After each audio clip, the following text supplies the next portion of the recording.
This is Jim Conner. Welcome back to Exchange. This is a follow-up, a part 2 on grace. And here's the question: where do we show the most grace? I felt a little ungraceful because I was at a conference. I won't name it. And someone was doing a screening of a Christian film and potential TV series. And I'd been to these before, and I went open-minded. And I finally got up partway through, and I said to my friend, I said, this is just so poorly done. I don't even want to sit for it. Now, you might say I'm judgmental.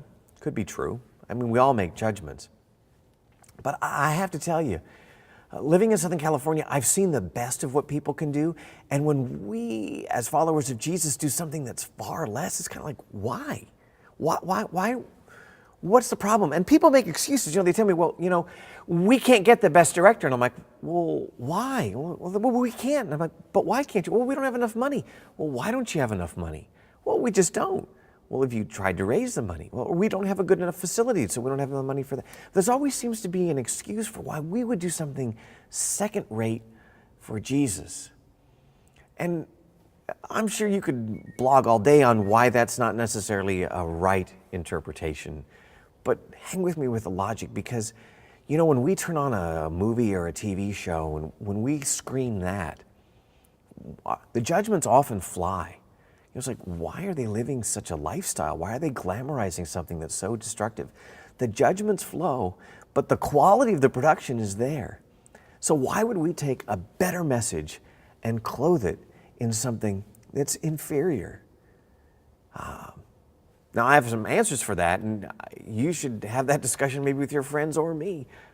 But I went to a Christian college, and a lot of them back in that time said, stay away from media and television, that's evil. That's the place with no values, and you need to run away from it. Some of the colleges here in Southern California had agreements you had to sign that said, I will not go to a movie, among a whole bunch of other things that you said you wouldn't do. And so we abandon that whole industry, and then we wonder why it is the way it is today, decades later. But I'm very excited about what I see in young people and in colleges and Christian colleges where Christian people are getting involved in the media and the messages that are out there. I think that's great news, and I think we should do everything we can to support the telling of stories of hope, as opposed to these nihilistic kind of stories that often come out that really have no values and confuse people. I'd show a lot of grace to that kind of effort. And I think our society needs that kind of grace that takes a life story and shows how it can be more. That even could take a Michael losing in Foursquare and saying, you're better than that loss. And you don't need to change the rules to be loved. You can get better. And God has something amazing in mind for you. That's how grace invades our culture. What do you think about that? Why don't you blog back here at arcadiapress.org and click on our blog site. I'm Jim Conner, lead pastor at Arcadia Presbyterian Church. Thanks for checking out Exchange.